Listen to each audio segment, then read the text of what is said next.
धर्मगुरुओं ने मनुस्मृति में हुए संशोधनों पर चिंता व्यक्त करते हुए फिर से इसकी समीक्षा करने का विचार किया है, जो स्वागत योग्य है। क्योंकि जब भी मनुस्मृति का नाम सामने आता है, इसका नाम ही मात्र लेने से ये जो घृणित राजनीति है अम्बेडकरवाद बनाम मनुवाद की, ये स्वतः दृष्टिगोचर हो जाती है। अम्बेडकरवादी ये मानते हैं कि इसमें जो कास्ट हायरार्की लिखी है, जन्मजात श्रेष्ठता की बातें जो लिखी हैं, महिलाओं पर बंदिशों की बातें लिखी हैं, ये सब मानते हैं कि असमानता और सामाजिक न्याय के खिलाफ बातें लिखी हैं। और इसी कारण डॉक्टर अम्बेडकर ने इसका दहन भी किया था। इसके वो प्रबल समर्थक हैं और समय समय पर मनुस्मृति का अपमान करते रहते हैं।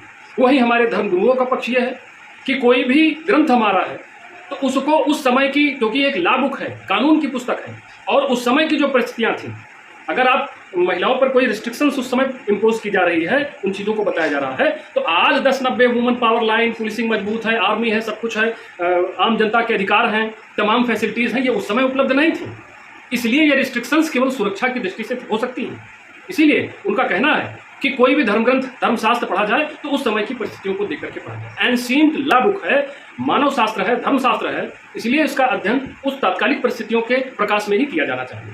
और अक्सर ये टकराव जन्म दे रहा है आपस में, क्योंकि मत और विमत दोनों सामने खड़े होते हैं। एक मनुस्मृति का सम्मान करते हैं, उसे अच्छा बताते हैं, एक आदर्श पुस्तक के रूप में, एक धर्म ग्रंथ के रूप में लेते हैं कि तमाम बहुत सारी अच्छी बातें, क्योंकि इसमें राजा का कर्तव्य क्या होना चाहिए, प्रजा की क्या मर्यादा है, उसके क्या कर्तव्य हैं, वर्ण व्यवस्था के बारे में है, कुटुंब में आपको कैसे होना चाहिए, आपकी सोशल रिस्पॉन्सिबिलिटीज क्या हैं, ये सारी बातें इस पुस्तक में कही गई।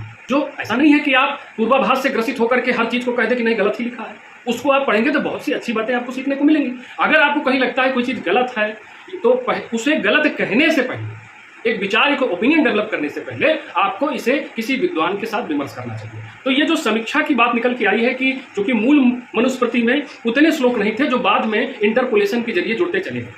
अंग्रेजों पर भी आरोप लगता है कि उन्होंने भी जब इसका ट्रांसलेशन किया तो कुछ चीज़ें अपभ्रंश में आ गई या गलत तरीके से उसका अर्थ का अनर्थ निकल गया। तो बहुत सारी कंट्रोवर्सीज हैं मनुस्मृति को लेकर के। तो ये बहुत ही स्वागत योग्य कदम है कि इसकी समीक्षा की जाए। कैसे? तो इसके लिए जो हमारा श्रेष्ठतम धार्मिक नेतृत्व है वो शंकराचार्य पीठ है। बहुत से हमारे जगत गुरु हैं, धर्माचार्य हैं, जो प्रकांड विद्वान हैं, आध्यात्मिक जगत में उनको अच्छा अनुभव है। तो मेरा ये अनुरोध है कि अगर मेरी बात आप तक पहुंच रही है, धर्माचार्यों तक, तो इस पर एक गोष्ठी होनी चाहिए, बड़े मंचों से, बड़े हमारे जो शंकराचार्य जी हैं वहाँ से बातें स्पष्ट होनी चाहिए। और मनुस्मृति को लेकर के जितनी भी कंट्रोवर्सीज हैं, क्योंकि हम अपने ही देशवासियों को एक राजनीतिक टकराव में झोंक दे रहे हैं, और कोई किसी को विदेशी कह रहा है, कोई किसी को आतताई कह रहा है, कोई जन्मजात शोषक हो गया है, कोई जन्मजात शोषित हो गया है। ये सारी बातें घृणित राजनीतिक वातावरण को जन्म दे रही हैं, जो नहीं होना चाहिए। इसलिए ये समीक्षा की बात जो निकल के आई है, ये स्वागत योग्य है। और मेरा अनुरोध है कि हमारे